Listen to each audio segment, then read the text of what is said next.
Okay, we're with Joseph Kandov. Until Death Do Us Part is the short film played at the Wild Sound Festival. It is definitely a thriller. And tell me, like, wife's dark secret unravels it. A husband, wife conversation. Did it come from your personal experience, this film? No, no.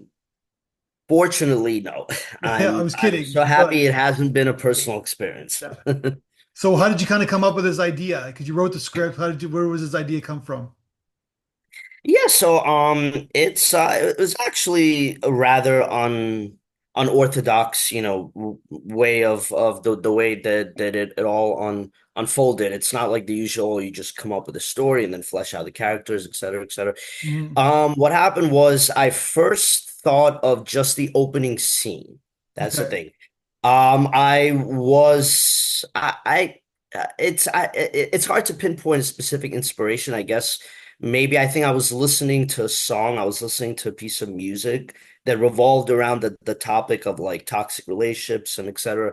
And then but for somehow the opening scene came to me, just the opening scene. And I thought that would be a really cool way to open up something for an audience to see So where the they opening don't know. scene Yeah, is that, they yeah. don't know anything about the movie.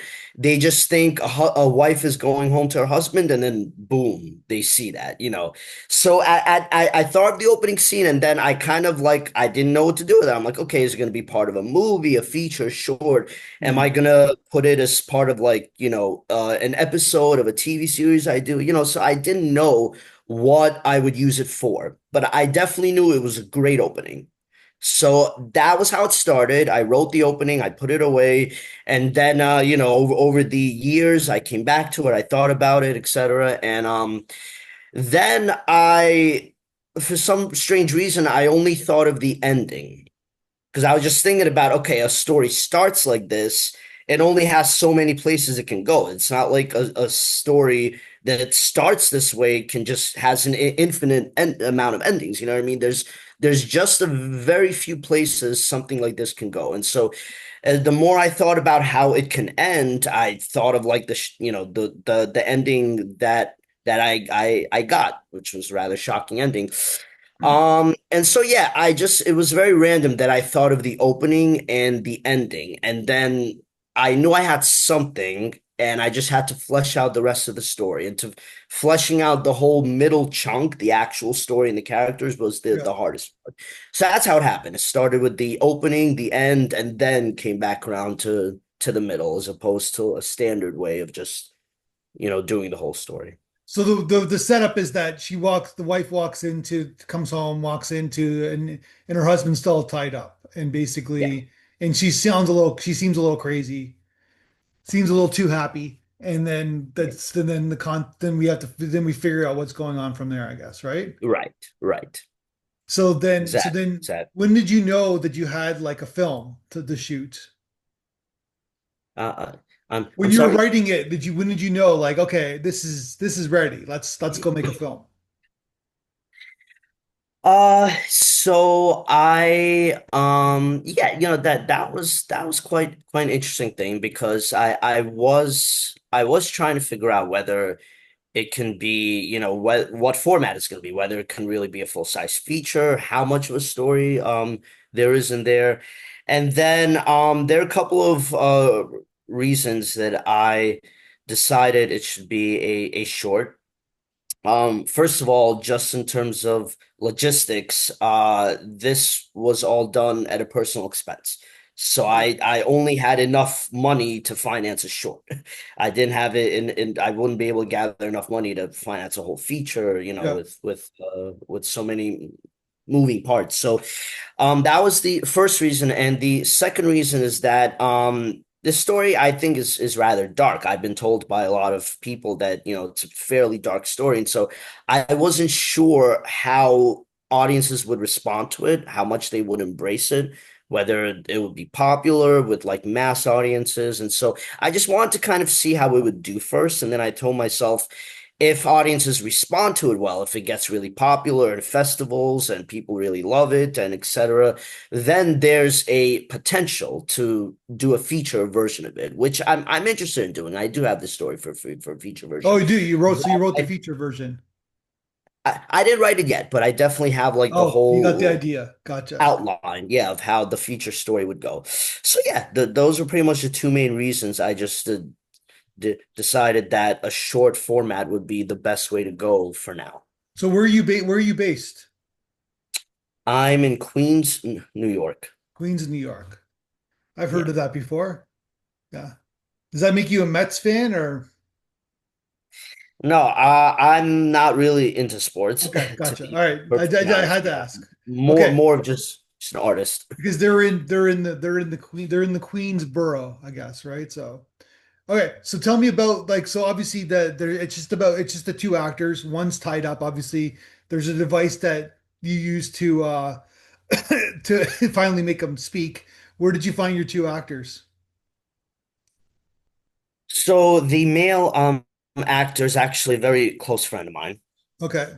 And I've known him for many, many years. And he, over time, when we were talking, he expressed to me that he actually thought of wanting to act, something that he's been back and forth on his whole life. And right now, he has a different career that he's doing, but it's kind of just been, oh, it's in the back of the mind. He's like, I'd love to maybe be an actor one day. It's something I think I can be passionate about and do well.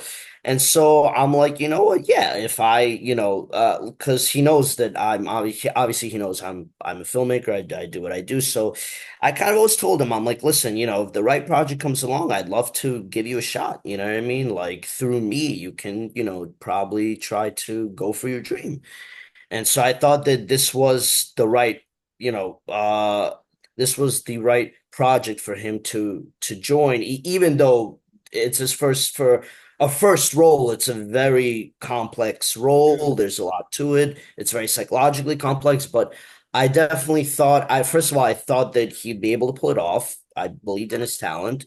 And I thought it would be a good first experience for him because of it's just a very small scale, one location, two Yeah. actors, nothing crazy, so that's why I decided to pick him. And the actress Lana, I actually got, it was a bit of the opposite. I did not know her beforehand. I got her through a vigorous audition process. I went through a lot of actresses before her, and I, stumbled on her. I had a few auditions. I thought she was right for the part, and then I brought her on board.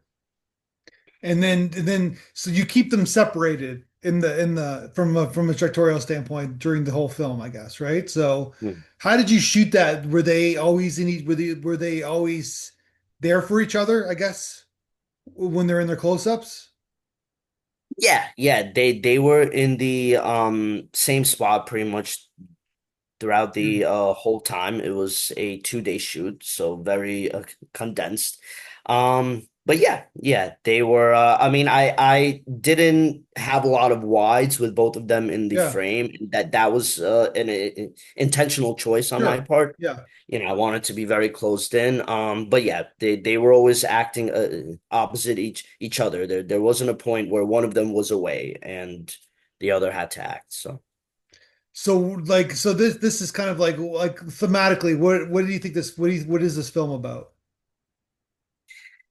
I think thematically, it's a very intense story about a husband and a wife and a very unorthodox couple going through an incredibly tense, dark situation. And, you know, I really look at it in terms of, themes and thematically and everything. I just see it as a very extreme version of I think what a lot of people go through, like couples and their marriage and problems, especially concerning fidelity and everything. It's a very extreme version. And I just look at it as like a meditation on, those universal themes of love, of betrayal, mental illness to an extent, and really, what do each of those things mean? How far would you go for the person you love? How does it change you for the worst, for the better? What does it do to you over time? And yeah, just the hardships of just being in a very toxic relationship that lasts for many years. So a lot of those, universal couple Yeah. themes that revolve around marriage and love, and and yeah, but it's just a very extreme meditation on it. So, you do you like were you worried that you wanted that you because in a way you want to make the wife of the female like somewhat relatable, I guess. Like you want to she's not just like a crazy person, right? So for tying him up, you want to give her some compassion. No? Yeah, well, I mean, I certainly, I don't know about compassion per se. I certainly wanted to bring different sides to her. That's Relatable, why I guess. Like yeah, she's that's why I had the conversation the way it was. I really yeah, wanted, the audience to see each side of them yeah, and what they think about the situation, what they feel is right or wrong about what the other person did or didn't do, just basically their perspective on everything that's going on. And then through that conversation, we get to know them. We have each of them say a little bit about, the yeah, history of how they met, their relationship, and so on and so forth. So yeah, I don't know if relatable is the right word because I don't know how many yeah, people are going to be able to relate to them, but yeah, I definitely wanted to add as much depth, complexity, and substance to each of them as I could in a short amount of time. yeah. But she's got a point, I guess. So I'm trying to say. Yeah, that's certainly a valid commentary. I'm not saying she does. She deserved like she doesn't like he doesn't deserve to get what he gets, but she still has a point, I guess, right? Yeah, I'll put it to her, she has her own point. He has his own point, she has her own point. And so the audience is welcome to either agree with one or the other to any Yeah. extent, or agree with both to some extent and feel for both to some extent. But it's funny. I don't know if this makes sense to you, but from a vanity perspective, she's very attractive, I guess, right? Sure. Was that done on purpose? Uh, I'd say so. I mean, it's definitely, you definitely I wanted to get two actors that were for sure attracted to each other because that was the point of, how their relationship Yeah, began. That's usually the first spark between any two people getting together. So yeah, that was certainly a factor that I think, was important to play into it. yeah.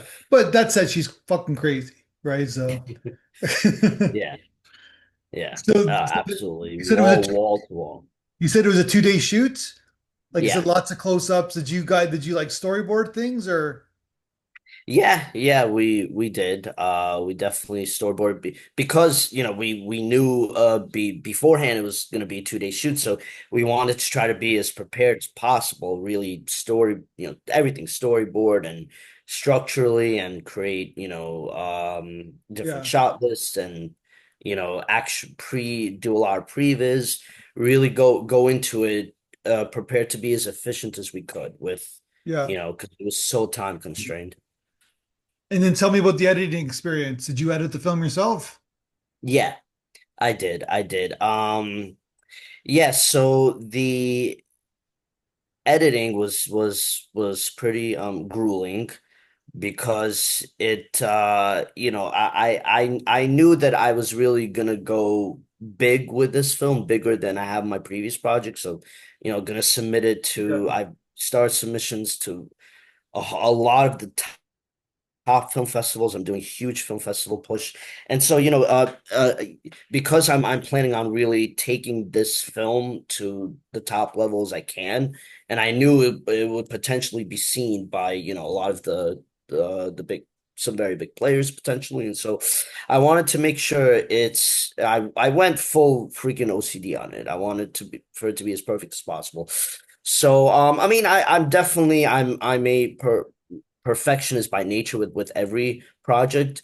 But this experience to edit was a little bit more grueling because I worked with two producers on this, two lovely, incredible ladies, and they really pushed me to they really pushed me throughout the editing process, constantly giving me notes, constantly telling me what worked and what didn't. Yeah. And that's something new I had that I didn't really have that much on previous projects I worked on. I have a lot of previous projects. Pretty much was like, people just trusting me to edit it. And so they weren't giving me notes on this or that. Like I was pretty much the judge and jury on everything that I was, doing throughout the editing process, what Yeah. worked, what didn't. I mean, of course, I've had other on my previous projects. I've also had some producers that would give me notes and so on and so forth. But for the most part, I was more. I was pretty much more in control of the editing with my previous projects, whereas this one, the two people that I was working with, and this is to their credit, they were very firm about the end result. They wanted to be the best they could be. So they didn't just leave me to for me to just do the editing however I want. Like they, were very yeah, I don't want to say they were pushy, but they were very firm on their opinions of what worked and what didn't, and they kept pushing me to really make the product as best as it can be. And at the end of the day, I'm so thankful for that. I'm so grateful for them because pretty much all of their notes made the film a lot better. And Yeah. so yeah, this editing process for me was the most strictest, grueling one for sure. And especially because I want to try to make it to like various deadlines for film festivals I want to submit. Yeah. So So would so do you be the next you want to do a feature? Is that's the next step for you? So no, my next project is a different it's gonna be a different thing. I'm currently writing the script. I'm actually almost close to being finished with it. My next project is gonna be a feature. I'm currently writing it right now, like I Mhm. said.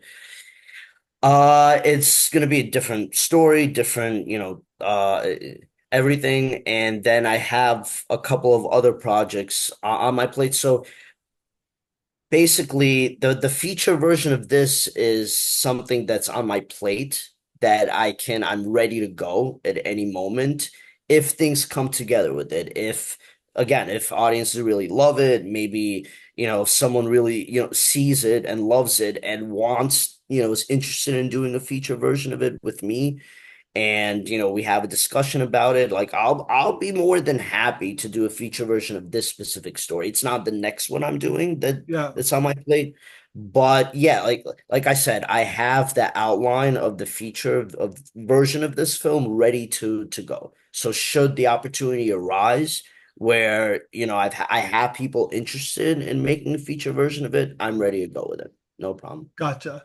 And so and yeah, so then you're just kind of like just trying to put it all together, I guess. Get noticed with this film, get some attention, Yeah, and definitely get exposure, get shocking it out ending. there. Like there's a twist in the Oh, end, but I don't know if you want to give it yeah, away, but basically it's keep watching, I guess, right? yeah. It's yeah, and that's also something I do like to, especially if I'm doing a genre film like this, a thriller or whatnot. I do like to open with a twist and then close with another twist, so kind of make it come full circle in that sense. Gotcha. And yeah, yeah, it's good. It's a good setup. Really, yeah, Thank you. really great Appreciate ending. it. Thank you. So before we leave you, we always ask people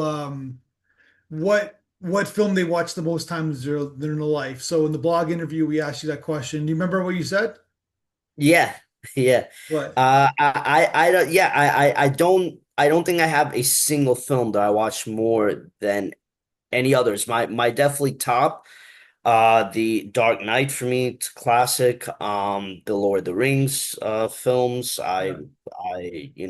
I've seen them very high up.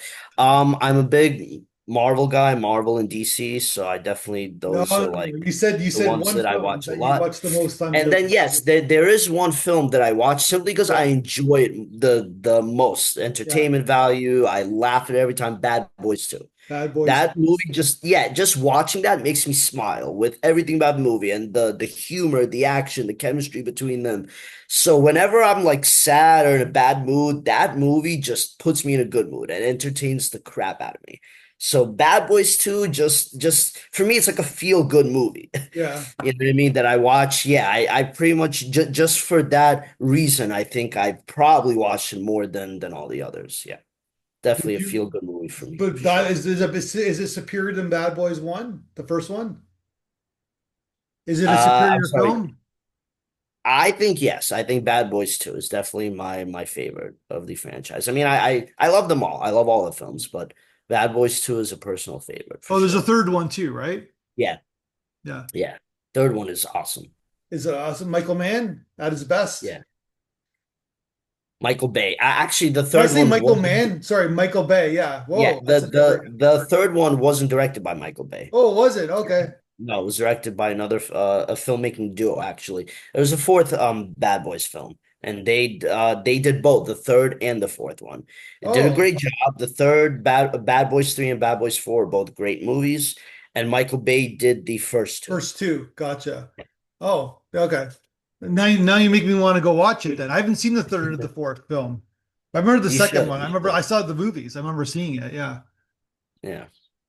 All right, you're making me want to go back because I remember like it was like so crazy. It was like way unrealistic and it was like but it was fun. Fun. Yeah, no, it's for sure. Listen, it's not Oscar cinema for sure. No, It's no, more no. turn Yeah, your brain totally. off type of film. But that's why I say just for pure entertainment value, Yeah. it's just like the type of movie you can just watch and have a Yeah. great time and instantly like forget about your problems and be in like a spectacular mood. So yeah, especially with the humor, like all those, all the jokes in the second one, their chemistry, it always cracks me up. I think Martin Lawrence and Will Smith probably have the best, they have the best chemistry. They're among the acting duos that have the best chemistry ever on film. Yeah.